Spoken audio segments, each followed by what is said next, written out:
Welcome back to Boys and Ghouls Film Review, folks. I'm your host, Sarah Stephenson. This is my co-host, Mike Stephenson. Hi, guys. And what are we reviewing tonight, Mike? Right, here we go. Something a little bit different for a change. We normally do your usual sci-fis and horrors and slashes and blah, blah, blah, blah, blah. But we're going to go something right off our normal beaten path. We're going to do a biographical psychological drama film for a change. My Friend Dahmer, D-A-H-M-E-R.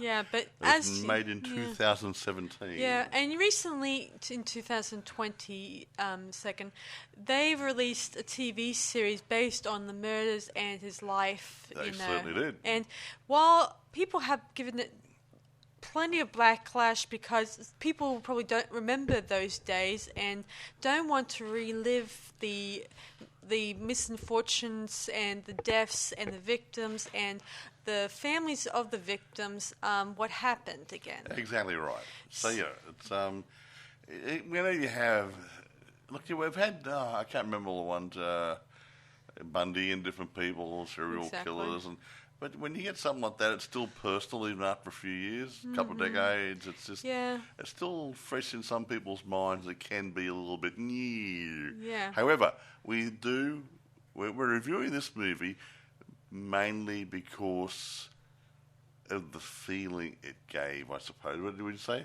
I would say so. Actually, I mean, how to put it? It's not a blockbuster film, but the acting and directorship freaked me out. How's that? I think that's the best way to put it? It's the best way to put it. Yeah. And unlike other movies where there is... Like, some people often think that he was an abused child, but he wasn't abused so much. He was just neglected. He got it. His fantasies took over. How's that? When he was 15, he started developing gripping fantasies that he couldn't shift.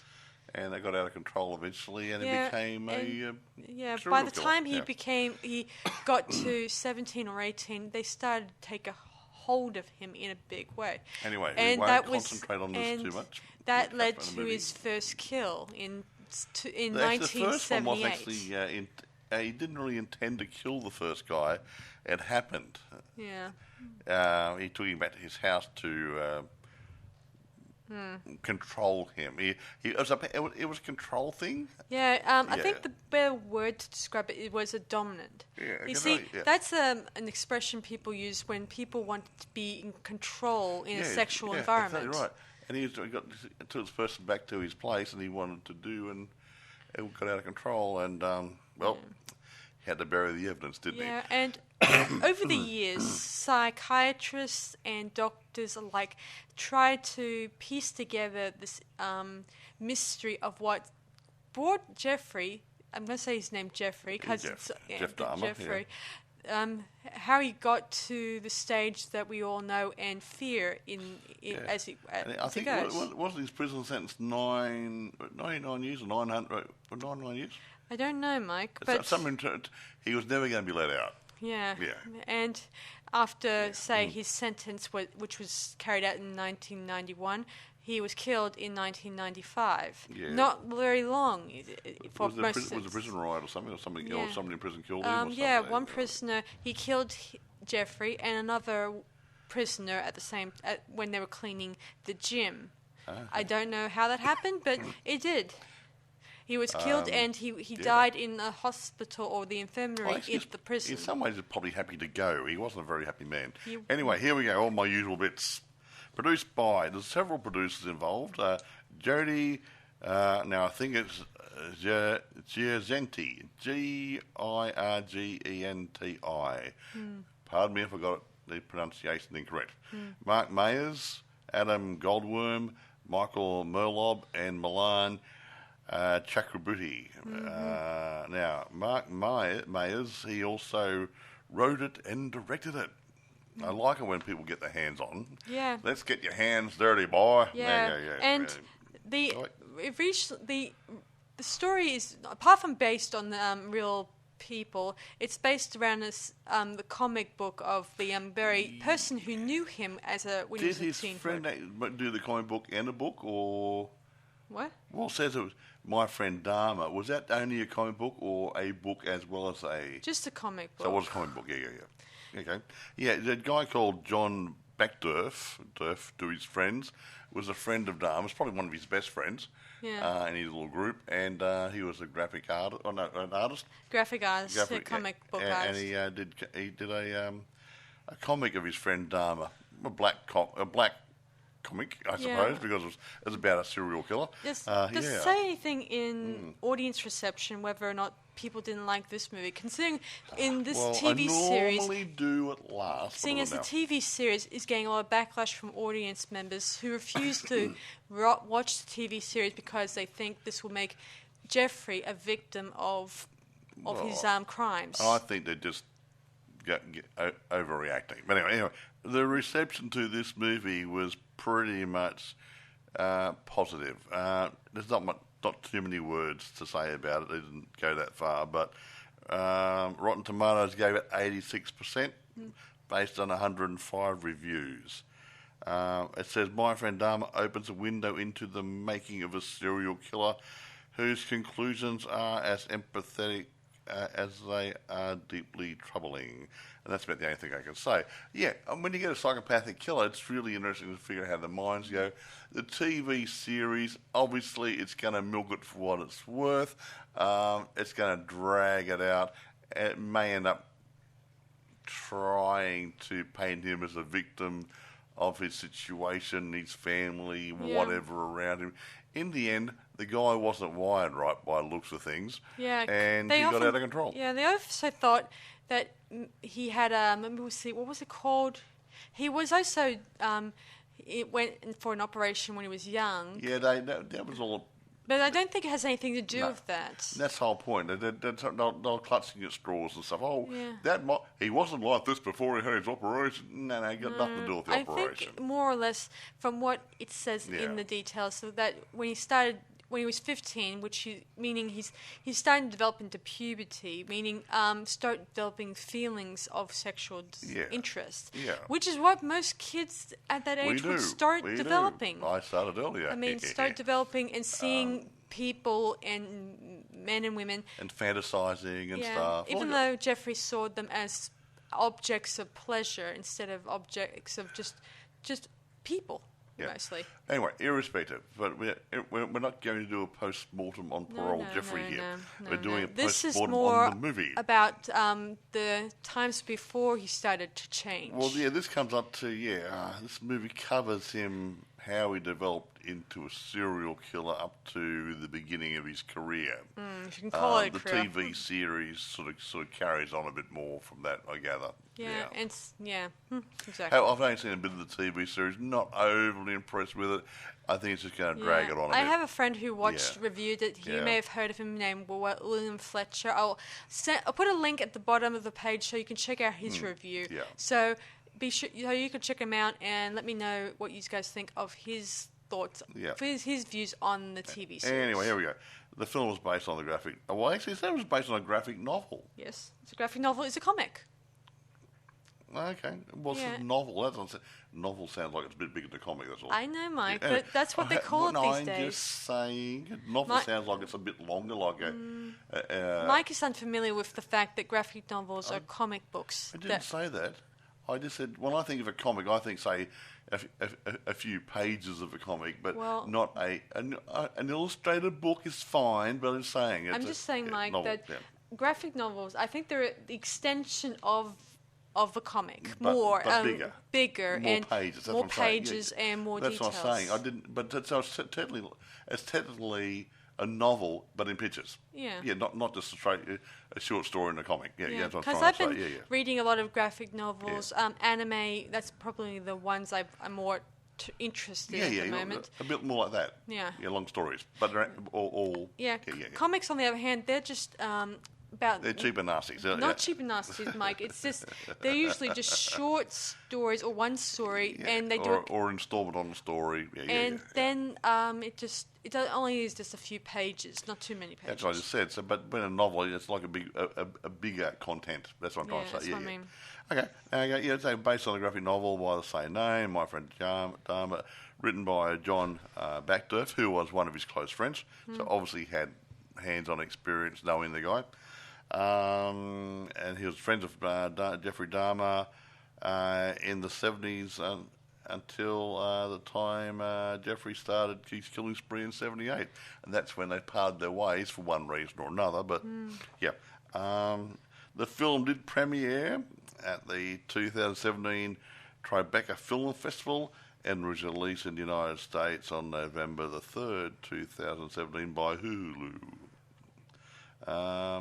It said the reviews are okie dokie. Now, budget about 1.5 mil. Box office is about 1.4. Now, I don't know whether it had a limited release or not. It doesn't actually say. So it could have ended up having a very, very short run because of its content, but I've got no idea what's on home media. We can't find out. Now, cast. This is really good. I'm going to say I got a lot of praise for this first guy. Ross Lynch. He plays Jeff Dahmer. Yeah. And he creeps the crap out of me. Yeah. He comes over like a demented serial killer. Yeah. He has, I believe when Sarah told me, he actually studied film footage on the guy and different things. Do you want to take over for a little bit? Yeah, sure. Ross, he actually watched Jeffrey's interviews, the ones that he was... to get into character, even though he's mostly quiet, not really... He's got the personality. He's got the personality, yeah. right? Yeah. He's not... he's very talkative, but not in the, oh, look at me, I'm a show-off type of person.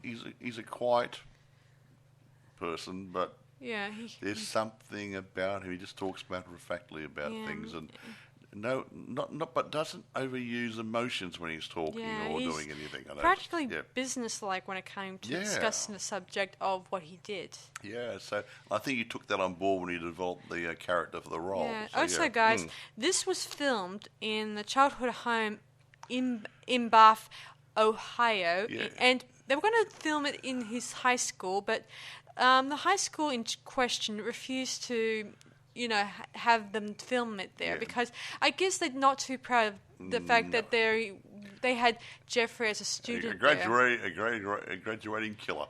But no, it was filmed in the original family home he lived in. Yeah, it's a bit of a surprise. For the actors, I mean, considering that his first kill was actually at that house. And so the actors and the crew felt a bit getting too real. Yeah, it's scary. Anyway, the other people. Alex Wolff plays John Backdorf to his friends. He's Jeffrey's closest friend and the guy who actually wrote the story. It's amazing he didn't keep in contact with but they grew away from each other. I guess you have a point. It happens after school. I guess. Yeah. I did. Most of my friends left behind, so because I moved around and did things, and then new circles of friends and whatever. And anyway, Vincent Kartheiser, I think is the right pronunciation, plays Dr. Matthews, a potential victim of Jeffrey. He was on the cards to be knocked off, but it didn't get a chance to go through with it for one reason or another. Anne Heck plays his mother, Joyce. Dallas Roberts plays his dad, Lionel. Tommy Nelson plays Neil Davis, one of the group that Jeffrey was hanging around in.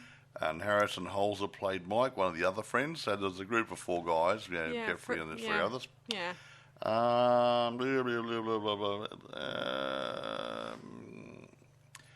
Now, I don't think anybody else to mention.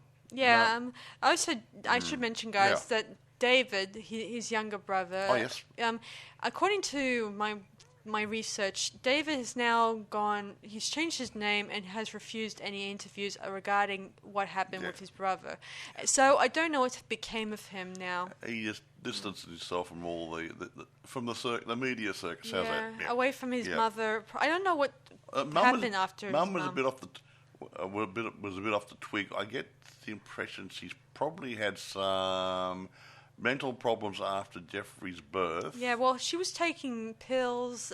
Yeah, but they were prescribed pills, so I think she had a mental problem which wasn't diagnosed properly, and she gradually had a personality change. Yeah, morphine pills, I don't know what other stuff, but most of the stuff that she couldn't kick or break off after that. And the marriage was going downhill quickly, and by the time Jeffrey was finishing school, their mum and dad were divorced. Oh yeah, he developed a hernia operation. That's what I remember. When he was young, and something changed in that. I don't know how it works inside. Somewhere along the line said, nothing. He wasn't like that before he had his hernia operation. Now, honestly, a hernia operation is down around your bottom end of your body, not the top end of your body, and a little bit of anaesthetic is not going to necessarily affect you to this degree and make you a psychopathic or killer. Yeah. I mean, imagine people who developed hernia operations never somehow 100% change. Uncle Steve had one, but he's always been weird. Yeah. Anyway. Well, that's not nice to say on Mike. Sorry, I can't help it. He is weird. Weird, damn. Anyway, so I'll talk about the story now. Would you mind? I can't think of anything else. We've already taken the piss out of Steve. Yeah. Okay. Anyway, so the story begins where Jeff is on the bus heading home from school, and he eyes the jogger, who's the doctor, as he's jogging. Yeah, we didn't know he was a doctor. Just I was a jogger, but it's actually the family doctor. Yeah. Yeah, and he's eyeing him in the most obsessive way. And well, he's a fit-looking guy. We then drive past some roadkill, whom Jeff is obsessed with. His hobby is actually getting little critters, dogs, cats, birds, whatever, when they're dead, obviously, and putting them into little acid baths and dissolving all the tissue and collecting the bones and making little, Okay, I can think of better things to do. Stamp collecting's nice. Yeah. Anyway, his parents are on the verge of getting broken up because by the sounds of things, nothing is good at home at the moment. Yeah, Mum's crazy. Yeah, because she's going on about UFO crap, stuff like that. It's bizarre. I keep wondering how the heck did she ever get back better, if she did ever get better. She didn't. She's getting better, and she started to slip back, I think. Yeah, it doesn't matter. Anyway. It's not about her. No, it's not. I don't think maybe the therapy didn't work so much. Well, or maybe they just took her out early. She might have had some brain scarring or something went wrong, and doesn't matter. Anyway. Carry on. Anyway, so he heads into his shed and he takes some roadkill and he dissolves it into acid, and he enjoys watching this sort of thing. And he often goes into the woods and collects other animals to harvest their organs and stuff like that. The skeletons. The skeletons, and sometimes he would cut them open to see what's inside. See how they work. Oh, look, there is a little bird lung, a little bird heart. When he's at school, he doesn't go on. He goes under the radar a little bit, but then he starts acting weird. Like he starts making weird noises, shaking his hands, jumping around, doing all sorts of weird antics. And this kind of gets the attention from the fellow cartoonist or the drawer. What's his name? Durf, who becomes his friend, and they develop a sort of Durf fan club, and they call his antics Doing the Dahmer. Doing the Dahmer, yeah. And they do some weird stuff, including taking photos for the yearbook where they stuff Jeffrey into them, which is really funny. Jeffrey did this initially to get attention. He based his antics on an interior decorator that his mother was using, who had cerebral palsy, and obviously he had a few problems, so he just emulated that, and he to try to get attention, and everyone just ignored him. They just walked away. Didn't work very good. What? It didn't work all well. Well, it did actually. Everyone got the attention, and they enjoyed it. And then they just went to class. Said, "Hey, that was really good." No, but they did take the photos of him just being stuffed into different clubs, and his dad is always encouraging him to get out more and make friends. Go to join up clubs, even though he's already part of the school band. Dr. Frankenstein made a friend. Yeah. with the little girl, and then we know what happened there. No, Dr. Frankenstein, the monster. Yeah, He sewed the bits together and made his own friend. Yeah, that's true. And you know what happened then? He went out of control, just like Jeffrey. Anyway, some of the stuff is pretty good, and he does eventually take it inside a supermarket where his friend Dorf is working in, and he gets into trouble, and his friend nearly came close to being fired, but luckily he didn't. Luckily he was able to say, I didn't know this guy, he's just someone I don't know. He's from school, I didn't know anything about what he's going to do, blah, blah, blah, Yeah, anyway. People lie. His dad, Jeff's dad, he tears down the shed knowing that this stuff is not going to make him make friends. Yeah. And thinks it's disgusting and all that stuff. Yeah, rip down his shed. Every boy needs a shed. I had a shed when I was younger. Yeah. I used to do things. I used to make scientific experiments in it and everything else. Yeah, it's still creepy that this is the place that Jeffrey lived in part of his life. Yeah, that was part of his life. That was his sanctum, inner sanctum sort of thing. Well, He'd go there for quietness and solitude. No, I meant the house and the lands he lived on. That's scary, because that's scary. That's the real deal, not something that they made on the spot. They could have left the shed up. It would have been nice. Nah, I don't think they would have allowed it. I think it was just made for just the for that scene, obviously. Yeah, they might put a shed. They made a shed for the movie. Yeah. Anyway, he does eventually. He collected some of the leftover bones that were after the thing was torn down. Dad trashed it. Yeah. Yeah, and he also gives his son some weights, which become a key part to one of his first kills, I should mention, but that comes much later. Anyway, things gets kind of sluggish, gets slowed down, and they're about to go on a field trip to Washington, and this is where he rooms with a boy who's an African American, one of the only African Americans in their classroom, I think. I'm not sure. I don't know. And didn't see too many. He asks inappropriate questions, but I'm not going to mention them on here without getting myself looking like it's in a movie. Horrible. It's in a movie. And he then also ranges on the last day to meet the vice president for that day, and he phones him up, gets to having a brief appointment with him, and they got to meet him, even though this is a real part to the story. I was a little surprised this was true. Oh, here it is, right. According the way into a meeting with the then vice president, Walter Mondale. Yeah. See? Yeah, and eventually, his friends thought this was amazing.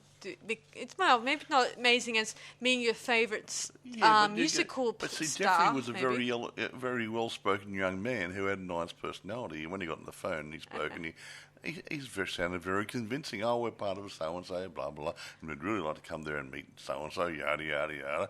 And because he sounded normal, not like a hoon or anything, they said, yeah, okay, come over. Yeah, huh? yeah. The vice asked them. He'd make a good salesman, wouldn't he? Yeah, he asked each. The vice asked them each, what are they planning on doing when they go to university? Jeff says, I'm looking at biology, and he says, you ought to pursue that. He did in a funny way, didn't he? Yes. Almost a lot of the people thought he should pursue science. But I think they didn't realise that what he was pursuing was something much more darker. Yeah, serial killing, that's a bit like biology, isn't it? Yeah, I think in an interview he said that he was interested in looking inside animals and stuff. He thought that for a while he could be a taxidermist thingy-wing. Well, I'll be stuffed. Yeah. Sorry. Sorry, guys. But he doesn't seem to pursue it in that general direction. He just wanted to cut things open. He didn't care about what became of the creature, just as long as he got to see inside. Yeah. Anyway, so after going to Washington, he comes back home with his dad, and his dad tells him the big news: we are going to start divorce proceedings. Yeah, I've already moved out. I did it while you were away, but we thought it would be easier. They always say that. It'll be easier. Go on, surprise, your mother and I split up. That's a really good surprise, isn't it? Yeah, off screen or off screen, They do the whole judge, court procedures. The who's going to have whom, who's going to stay with whom, joint custody stuff. I think. Yeah. I don't know Now, how it Mum was works. working at the time, and Dad was working, so quite funny. Mum got the custody of the little boy, Yeah, David, David. and Dad got the house. Yeah. Now, what else did Mum get out of it? That's a bit strange, that. Yeah. See, she was more concerned about getting David, and she I eventually. know what it was, because Mum was going a bit funny. Oh yes. And she could have lost the kids as well. Oh, Little yeah. kid. That's probably what it was. Yeah. Anyway, Yes. they eventually do this, and as he eventually has meets up with the kids over at the hotel, and both parents get into a bit of a kerfuffle, and even a man from the hotel that Jeff's dad's staying at tries to get in on trying to Stop the fight. downside the fight a bit. Yeah. But in turn, Jeff steals some money from his mum's purse while he watches his mum and dad fight. By this point, Jeffrey has developed a drinking problem. Yeah, at one point, yes. He starts to drink and takes drinking to school, and it's starting to be noticed in his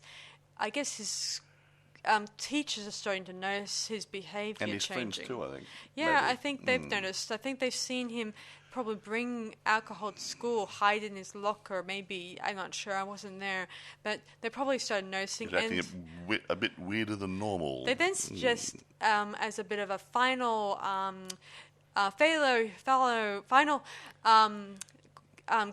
conclusion of Jeff's antics, they decide to take it on the road into the mall, the shopping mall, and do a final film it. performance. Yeah, about old Super 8 days or whatever. Yeah, he jumps around, does the odd impersonation, creeps out the customers, runs inside stores, everything that seems creepy and weird enough to scare up customers. And I'm amazed annoy and scare. I'm amazed that security didn't come in and and confiscate the camera and threw the boys out. Actually, there's probably less security back in those days. The security is probably a thing which has grown over the years. Yeah. Anyway, eventually he stops and he heads off home, and he has later on. He's going to prom, and his friends are joking around saying that there's no way in hell Jeff was going to find a date.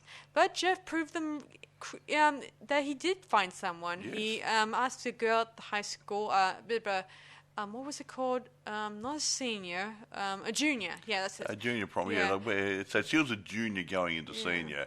Yeah. And he said to her, "Well, if we go and to the prom, you might see a couple of people who are seniors there, and you won't be a new fish." Yeah. Yeah, so he took her to the prom, and they dance a little, drink a little, not drink as in drink alcohol, just the punch. There could be alcohol in it. That happens I a wouldn't lot. put far across that. And we watched them dance a bit, but Jeffrey is so uptight at the moment. Oh, yeah. This is the only time I see him nervous or anything. Yeah. He's really not up to this sort of thing. And then he decides to take a leak, or says he's going to take a leak. But actually, he goes into the parking lot and eats Macca's. So he must have gone at the Macca's, got some burgers and some fries and whatever. Yeah, I think and that came back they in his did. car or I read something. somewhere that he and his date went to dinner before going to the prom, like they normally do when you go to prom, and he didn't eat anything because he was too nervous. So when he got to the prom, he then told his date that he has to take a leak or whatever, and he went off to get Macca's. It was real facts. I found out much later that he did take a girl to prom. And did he have Macca's? Yes. What's on Burger King? Don't know. They probably didn't have it then. Yeah. Anyway, so Kentucky Fried's good. Yeah. So soon enough, school is almost concluded, meaning it's ending, and his mum is about to pack up her car and head to Grandma's, and she tells Jeff that to keep it a secret from his dad. Don't tell Daddy. Even though he ought to know. This is it may not be important, but it's still. He's old enough to look after himself, age-wise, legally, whatever. Yeah. Okay. She says something about she can't be here when Jeff's father is around, but he eventually collapses on the ground. It starts weeping, crying that he'll never probably see his brother ever again. Yeah, I think he loves his little brother. I think deep down he loves him because I read somewhere also that he was the one who named his brother, and despite their differences and all that stuff, I think he did care for his brother. Yeah, just thought of something funny. What? Oh, no. It better not be disgusting. No. If he named his brother, kids have really got some weird names sometimes. Well, thank you for being like I didn't suggest... David's a good name, but it could have got out of control. What? You named our cat Amanda, which is a beautiful name, but Amanda just happens to be the name of my niece. That's Amelia, not Amanda. No. She's my granddaughter. Oh. My niece, Frank's daughter, is Amanda. Oh, she's know that. my niece. Sorry. You named our cat after a human being. It could have turned the other way around. You could have named a human being after a cat. Well, I didn't know that because I'm not close to my those cousins Yeah, so much. Okay. It's quite funny when her father came here. What's the cat's name? Amanda. The look I got. Well, it had nothing to do with that. I named it after this character from Saw. Happy now? Okay, Mr. Saw. Yep, to you. Because the character, his prodigy was female and her name was Amanda. Yeah, the Saw franchise, really good. Do we review that yet? We already did. Yeah, really good. Go back, have a look. Saw franchise, go for it. Anyway, back to the story. Yes, carry on. Jeffrey graduates. He gets a photo taken with his dad, and his dad gives him the key to the car, telling him it's all yours. It's a real humdinger, a little red VW. Yes. And, and his father goes off to the hotel to spend time with his new girlfriend. Motel, hotel. No, it's a motel. Does it really matter? Yes. It's a place where you stay and get your sheets changed by a maid. Technically, it's the same thing. I've got one, Mum.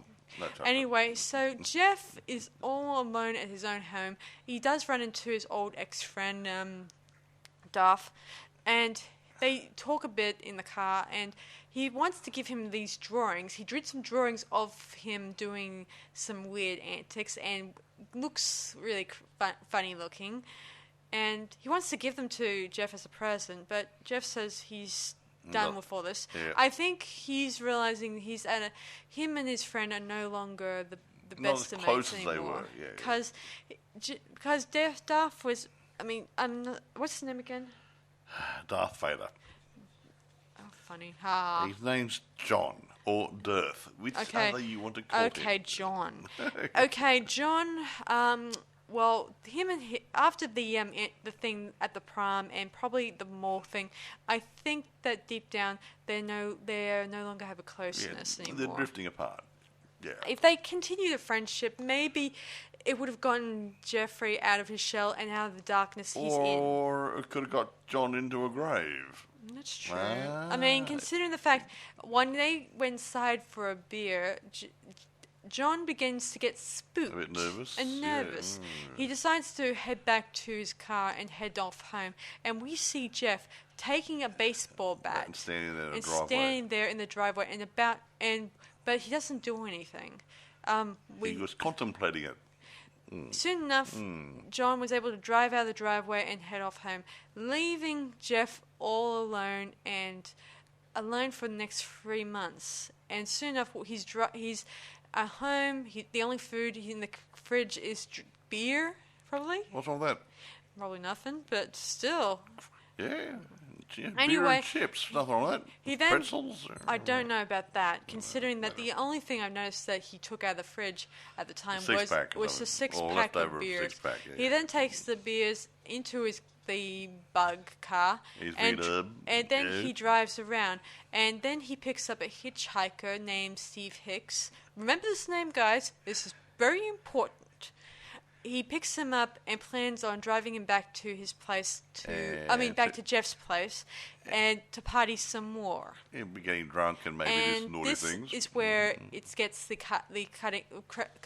We get to the credits where it says Steve Hicks goes to Jeff's place and never returns. Yes. The end. We find out later on in real terms during interviews that he killed him and cut him up and put his body in a drain. Yeah. Lovely. No, he actually burnt. He takes his body parts and puts them in the oven. Interview.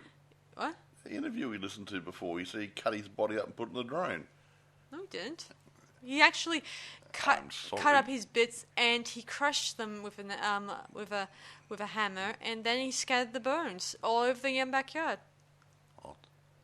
She may be right, but I heard different. Anyway, in 1991, it mentions that's when the day he got arrested, and he killed like 17 other men and boys. He dispatched 17 people. Yes. Yeah, and despite what media said, it's not a hate crime. He did these. He had no preference. In fact, most of these biased. People were a mixture of different genders white and different guys, races. Afro-Americans, Latino. I mean, he didn't different care. races. No, he wasn't racist. Yeah, very nice guy. Yeah, he practically I think he mostly picked on the fact. Not picked on. I mean, he picked the guys that he's mostly attracted to. Yeah, and he killed them because he wanted to keep them. Yeah. So yeah, it's sweet love, sort of affection, sort of strange, whatever. Yeah. Whatever. Yeah. I mean, I'm not defending Jeffrey because I do feel bad for his father. I mean, not this one, because this one he was in the dark about his sexuality and how he keeps on going on about, oh, Jeff, why don't you go out to this nice girl, yada yada yada. His family was in the dark about his being gay. I don't know if he's gay or bisexual because he just didn't hang out with anybody. So we think he approached the guys more so because they're easier targets, maybe. Yeah, sorry if I mixed up the gender part. I mean, I didn't mean that. I mean, I meant when I said he often chose different people who are just different guys who are, he remotely was attracted to. Yeah. Even a 14-year-old boy that kind of caught the attention of the media because the police didn't do squatto to save that poor boy. Well, life. yeah, it's not in this movie, okay? We're not reviewing him, reviewing the movie. But a lot of people have gotten sick of the police for not doing anything. They believed Jeffrey's story that he was about 18-year-old and all that stuff. He was over the age of consent, and that was a boyfriend, and he was a bit drunk and stuff and had a bit of an argument. And the police believed him, okay? End the story. What you're supposed to do? Well, there's nothing to do because there is no way of bringing back the victims, and people crying over the TV series and the movie, it won't bring them back either. Yeah. I mean, you cannot. This stuff is going to probably give people a bit of an open their minds to the fact of how it may happen to some people out there. Somewhat. I mean, it seems that Jeffrey's childhood, he says it was a mixture of good and bad stuff. Like most people's childhoods are a mixture of good and bad, and not necessarily a lot of people who were neglected children may have turned into psychopaths. Maybe some did, others didn't. I mean, others could be who were a result of being abused. Could be the result of being someone tried to put forward the idea that he might have been abused, but he wasn't abused. He was just in a dysfunctional family. I think when it came out, when he got arrested, people started pointing the abused fingers at the parents and the dad most, because they think the dad's most likely the strongest member in the family. The father for molesting a child or doing something. Mothers do it too. Yeah, females can do it. I think in either 1993 or 1992, that's when Jeff's dad decided to write a book about his how he raised Jeff, and they gives everyone to realize that Jeff's dad was not the one. Jeff wasn't abused at childhood. No, he wasn't. A lot of people, well, not that we're aware of anyway, were left with the assumption that it's their fault because there's always a scapegoat and blame falls on everyone. Look, and we're not doing a post-mortem on the court case. I know. However, I would suggest, just in closing this part of the conversation down, I would say he wasn't wired properly. Yes. And he was maybe impressionable and other things. And he didn't handle the relationship his mother and father had. Yeah. It wasn't very strong. Yeah. It was vitriolic and everything else. And I think that started to scar him, and he was looking for love, and he wasn't getting it from mum or dad in the end. Yeah, I think. And that commonly, if he's not thinking properly, he went on to the other. Yeah, when both his parents left him for those 3 months, I think that he was feeling betrayed, maybe betrayed and lonely, and left, abandoned, and that is why one of the reasons why he wanted to keep his victims, the skulls, the bones, everything, because he felt like they're the only thing that keeps him sane. Well, I'm not sane. I mean, I remember it said when he was living with his grandma, he stole a mannequin and tried to feel more comfortable around it, and he felt in more control with that dummy. If he didn't get discovered by his grandma and threw it away, maybe it would have saved him from pursuing real men and creating these crimes. Maybe, who knows? But who knows? But, I mean, they're only the only way to. We don't know because I don't think that had ever been fully discussed, examined. Yeah, and it's a little hard to tell your parents, I'm gay, and therefore I prefer. And I like killing people. No, not those much words. Like he doesn't. I don't think his parents even knew he was, gay. I think that was probably the thing that he kept hidden the most because they expected him to be going out with girls and stuff like that. But he was forced to tell them, no, I'm just hanging with myself, and he couldn't tell them because there's no way of finding. I mean, I don't know what it was like back in the 70s. It probably was difficult because if you were gay, it may have been really hard. Sarah, stop dwelling on the gay bit. I know, but I imagine it was difficult because people who came forward were either judged. Okay, look, depending on what area you lived in, what country you lived in, what county you lived in, yes, it could have been awkward for some people. I agree. Okay, not to mention the family's attitude towards it and all your school friends and the people you hang out with. But now it's a lot different. Yeah, it is a little different. Okay. But I imagine to this day, people are still still in the closet and still feeling, if their parents found out about this, what would their response be? They're probably expecting you to be a father or a mother to your children, but you decide to go for something else. Hello. Enough. We're not talking about. I'm sorry, guys. I'm sorry for preaching this stuff, but I do feel like it must have been difficult back in those days. It would have been hard for him, possibly in that era, in that where he was living, to come out of the closet. Yeah. And his family probably wouldn't have appreciated, like I said. And his friends might not have understood, and so I think that his friends suspect that he was a bit different, and not and didn't press on the fact that on that stuff. I mean, there was a few scenes where his friends are eyeing Playboy magazines while he didn't really take an interest. Like some people can't really take an interest in car magazines. I don't really. Well, I like car magazines, especially if there's a good-looking babe standing next to the car. And I can't really take enjoyment out of football or soccer or anything like that because I don't mind watching that. Because I find it boring mostly because I prefer sports I could take part in, not axe throwing. Really good. She does axe throwing. I also like robot wars, but that's different. That's mostly robots getting into fights. That's always a lot of fun. And I do like gladiators. That was always so much cooler back in the 90s. That was probably one of my favorite sport shows back in the days. I don't know whether they're still doing it now. No, I don't know. I think it was a period thing.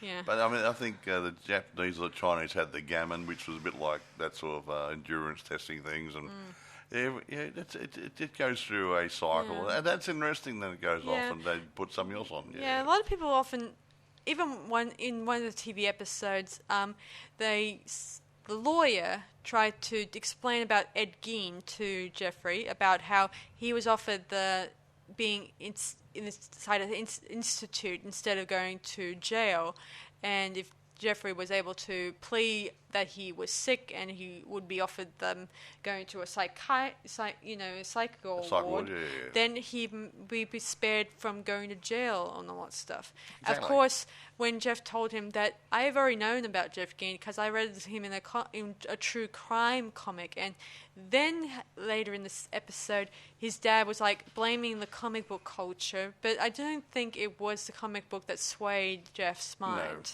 No. Look, I grew up, when I was a child, my parents both worked, my dad did shift work, mum worked long hours. I used to watch adult movies, and I don't mean rude movies, I mean dramas and suspense thrillers and horror movies and sci-fi. I used to watch movies back then it would have been in the 60s, that reserved for adult audiences, okay? Because the content was violence and whatever. I did not turn into an axe murderer or a violent person. I became the strange man that you know today as your father. Now, but I wasn't out of control, and my friends watched the same programs or similar ones. We didn't become axe murderers or anything else. No. Yeah. You got to be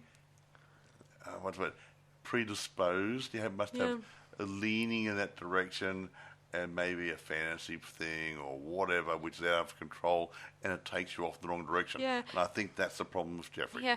Jeffrey, I think he mentioned when he was 15, he dreamt of picking up a hitchhiker and kidnapping him and dominating the person.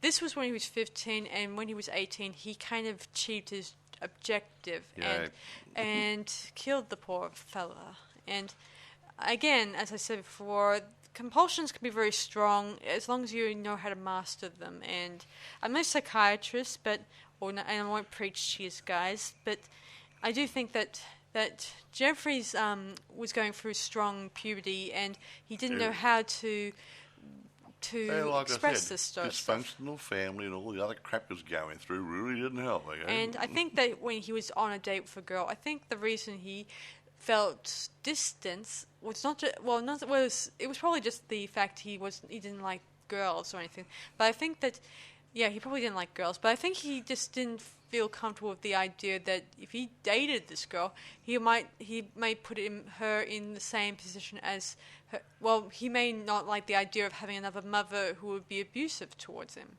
even though this is not a mother issue. Oh, no, you got a point there. He could have a thing about females because the way his mother was. Yeah. I never thought about that aspect. Yeah, because his mother treats his dad horribly. Yeah, and arguing and being nasty and horrible. Yeah, and everything you don't want in a relationship. And he didn't like it that she took pills, and he was worried that if he pursue a girl, maybe he would go down a similar path, and that was what he's probably feared most of all. But again, I'm not in his head, and it will be probably too much of a scary mind to peek into. Wouldn't you say, Mike? We'd like look into mine. It will be dark. No, maybe not his mind was very dark, and his fantasies were very dark, and we don't know what stirred him to commit these vile crimes. I mean, they even blamed the TV series movies he watched that got him so impelled to commit murder. Yeah, but like I said, if you're predisposed to living in a bit of a fantasy world or whatever, and you're looking for a stimulus to fill a void, and then you watch some I would say inappropriate movies, violent and graphic and horrible, and you can identify with it, that fills that little hole you got there, and then you take that on, you take ownership of that idea, and that's where the problem is with these people who've got this hole in their life. Yes. And he didn't have that family relationship, he wanted something else. Yes, guys, I found out this interesting information. I found out that Jeffrey, his biggest favorite movies were The Exorcist 3, I think. You used to enjoy watching that. And the Star Wars, the original Star Wars trilogy. There you go. Considering this was back in the 70s, and See? that would have been around then. And Good, clean, wholesome fun in Star Wars. And, I think he said in an interview that he liked the Emperor Palpatine being a total control, evil, Nasty malicious, dude. baddie guy. Yeah. I get that part, because I like it when a sexy bad guy is on the stage and you feel drawn to him. Palpatine sexy? Well, Kylo Ren was pretty hot. Oh, Kylo Ren, yeah. I thought he was pretty hot. Okay, fair enough. There's always that dark bad guy that you like, and I understand that. But Jeffrey obviously liked to take it seriously. Like, he wanted to take control of the people around him. Like, he wanted to, he wanted his victims to be, unresponsive. That's the word. That's the word. Unresponsive? Meaning, don't talk back. Do as you're told. Oh, okay, sit still. Yeah. Do not. Submissive, I think. Submissive is the worst word. Yeah. He was going through that submissive type of thought. He wanted that. So he ended up crushing drug pills, I think, to keep his victims, slumberish. And one day, when he was doing this in a hotel, it killed the poor man. Accidentally. And he drugged him, and he woke up in the morning. The guy was dead. He doesn't remember killing him. Yeah. Can we get off? That's not even in the movie. Yeah, I know it's not in the movie, but I thought I might bring up the stuff that was in the TV series. It's probably in the TV series. I haven't watched all the TV series. I probably won't. It's just milking it too much. Some of the stuff there is very dark and very scary. Yeah. And I do feel sorry for some of the victims. I don't like it that they kept... I reckon the TV series is going to go by victim almost. Yeah, actually it did, Mike. I mean, there was a victim who was deaf and he couldn't yell out for help or anything like that. And he couldn't be he couldn't be saved. Yeah. The problem. Yeah, that's just making money on it. But it could be good series on it. But hey, you guys can try it if you like. Yeah, the one reason these people at first didn't get unnoticed was because they came from the poorer parts of the community. In Wisconsin. That's it. Wisconsin, yeah.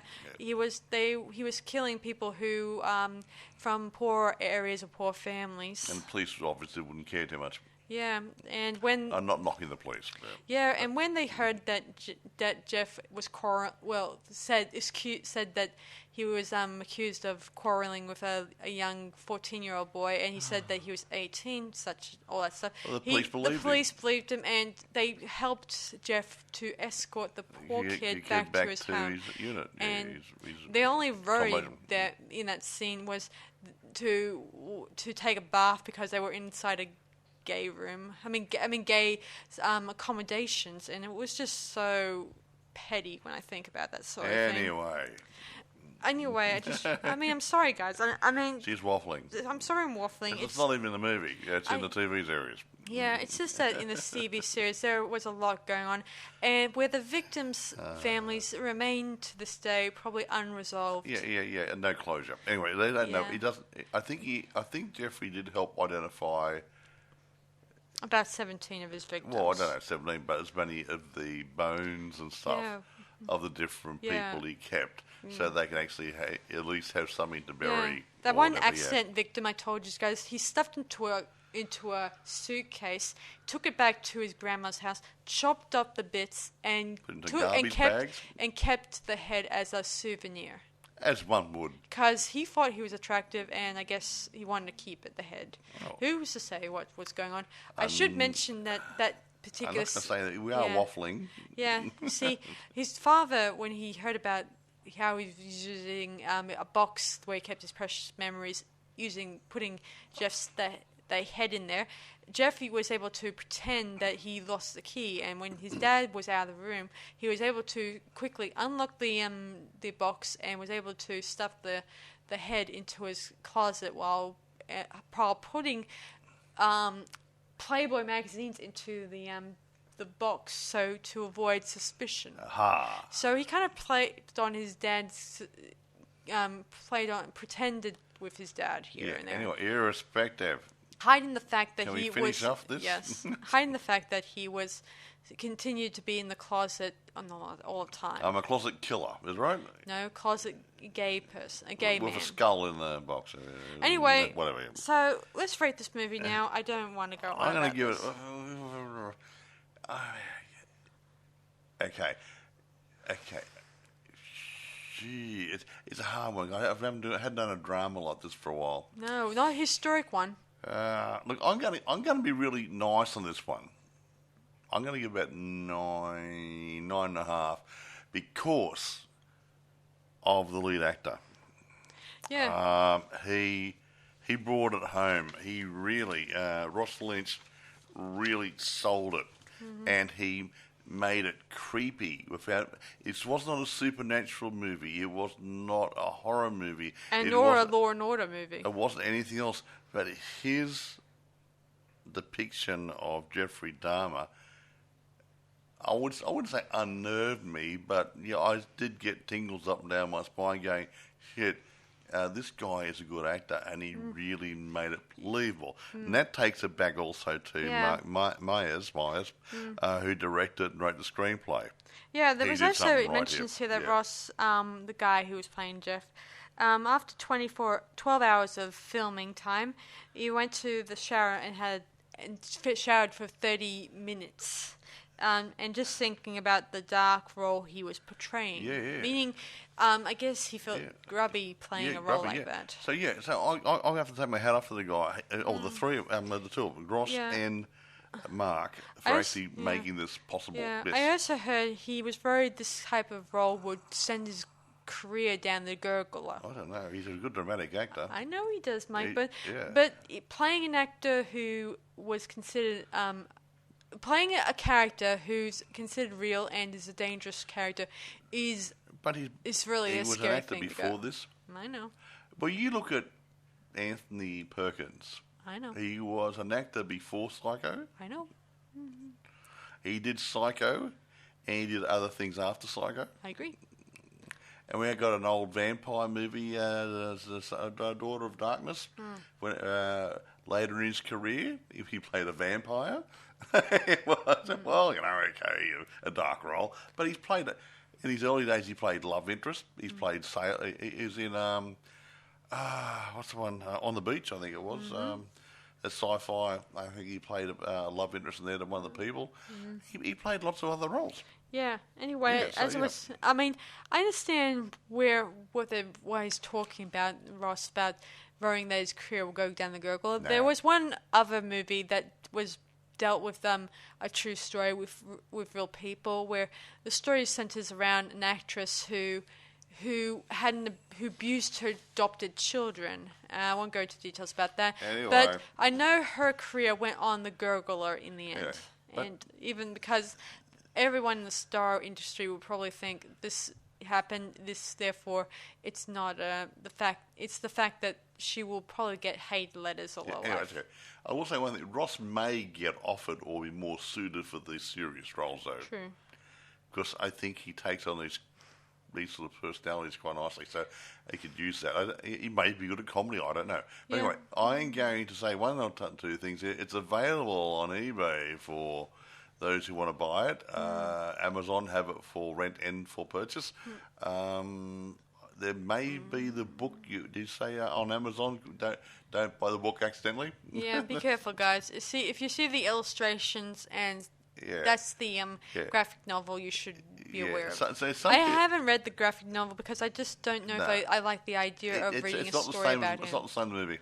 I know it's not the same thing. No, I've read some notes on it. Yeah. They've changed a few things around the movie. Yeah. Anyway, I don't feel comfortable with reading a comic book about him. I mean, it's not... Anyway, it's getting long in the tooth now. Okay, my thoughts on this movie. I'm going to say, we shut up. Sorry. Anyway, I'm going to rate this, I'm going to say about 8 out of 10. I know it's low, but... 8 out of 10. Ooh. I mean, I like it a lot, but when it comes to stuff like how sad and creepy it is, like I mean, it's not creepy like Psycho creepy or Michael Myers creepy or Jason Voorhees creepy, but it's Different. creepy that and different that took place in a real his real home and stuff like that. Even though there's no ghosts in this scene, but it feels kind of creepy, the fact that it's a bit like a Norman Bates, I suppose, isn't it? It's a human being. It is really could be nice, but got a secret. Well, remember in the interviews, I showed Mike a few interview videos of the real Jeffrey, and he does come off as a very nice man. Come off as a nice man. He doesn't sound like like he's the a deranged killer. A deranged killer. Yeah, but. And he doesn't show any regret for what he did, but he knew deep down that he knew was wrong. He seems very unemotional. Yeah, and there are no emotions being displayed. Just here I am. That happened. There you go. Yeah, he doesn't seem to have that emotion. I think that's his problem. During the trial, his statement, he just said he knew it was wrong. He just said this off a script or a piece of paper. No, he wrote it. He wrote it, and while he he made a statement to the court. While he regretted what he'd done, and he wished he could. He knew he was sick and evil and twisted, and he didn't do anything to stop it. I read somewhere that Steve Hicks and his next kill after that were 8 years apart, meaning he was trying to fight the compulsions. It wasn't in the army, though? Yeah. So he said he didn't have a chance to do anything? No, he was in Germany for a bit, and therefore he was discharged because of drinking too much. Drinking and possibly inappropriate behaviour with another fellow officer who was drugged. Anyway, let's kill it now. Anyway, that's about it for us tonight, guys. I'm sorry I waffled on here and there. Sometimes, but she doesn't mean when anything. It's a subject like this, it's hard to break off it. And I feel sorry for the victims and his father, who had to go through having all this dredged up over and over again. That's one thing. What? For all those interviews and whatever, no mention of mother visiting or anything. Well, that's because she died in 2000. I'm talking when he went to jail. Oh, yeah, His dad was visiting him every month or whatever. Yeah, I disliked her so much. So she just... Yeah. She practically disappeared off the radar when trouble started looming. Yeah, that's I mean, I don't even know what happened to. I mean, no, she went off to get her head together and start working and stuff like that. And then we don't know what becomes of his brother. Whether or not he ever kept in contact with Jeff, I don't know. Does not matter. Apparently not. Maybe he kept in contact with his father and his new wife. Obviously, he got remarried. I mean, after 3 months, his dad returns after so long a time away, and he thought his wife would still be at the house, but she was not there because we've established already he's got ownership of the house. She's not going to be there. He may not have been told to leave the house. Yeah. He just owns it, and he wasn't living there. He presumes he might have stayed in the house. Yeah, and with his son. Mm-hmm. Yeah. Anyway, let's kill it. Okay, sorry guys. I mean, I do feel sorry for Lionel. I feel sorry for... I think he was the only person I feel sorry for the most. Yeah, I'm a bit different. Why? I feel sorry for Jeffrey. I think his family let him down. Yeah. And that's where the problem started. Yeah, I think that Lionel, when things were causing trouble, he decided to shift him over to his grandma, hoping that she'll sort him out, but that didn't work. Yeah. I mean, I know he's a naughty guy, killed 17 people, but I think his condition in his head was created by his family and in his environment. He just, and that's, you're a victim of your circumstances, and he became what he was. Yeah. It's sad, but... It is sad. I mean, he killed people. I feel sorry for their families, but I do feel sorry for him. He was the first victim. Yeah. I mean, a lot of people... I remember in the court where everyone expressed their opinions about Jeff, called him a monster, a devil, a jerk... Or, well, not the jerk part, whatever. But something... Antichrist, whatever. But just plain old evil, and said all that stuff. But they probably didn't realise that he was also a victim of what he did too. And exactly, that's where the problem is. Where do you draw the line? Is it whose fault was it? Was it his mum and dad, or his mum's? Or is it the hernia operation? Was it the anaesthetic then? Okay, but yeah, and maybe he could, if he was handled better, he might have ended up this way. Yeah, if only. I remember he was placed in jail before this incident, and he stayed there for 10 months. Yeah, and but they didn't give him any psychiatry or anyone to consult with him. Wasn't going to be a biggie, so they didn't want to spend money on him. Yeah. Anyway, let's kill it. Yeah. Hello. This is what his father found out in a documentary. He wrote the prison letter to say, how about giving him some help, and they didn't do it because they didn't have time to. He's only there for 10 months. Yeah, I thought that maybe the time away and alone time will sort his mind out. But I guess alone time could only cause more damage. Could possibly. Anyway, that's about it for us tonight. Sorry I waffled on about it. When a subject like this comes up, it makes you question how this stuff happens a lot. Exactly. Anyway, that's about it for us tonight, guys. So this is Sarah Stephenson. And Michael. Saying, see you guys around on Boys and Ghouls. Bye for now. Gotcha. Bye.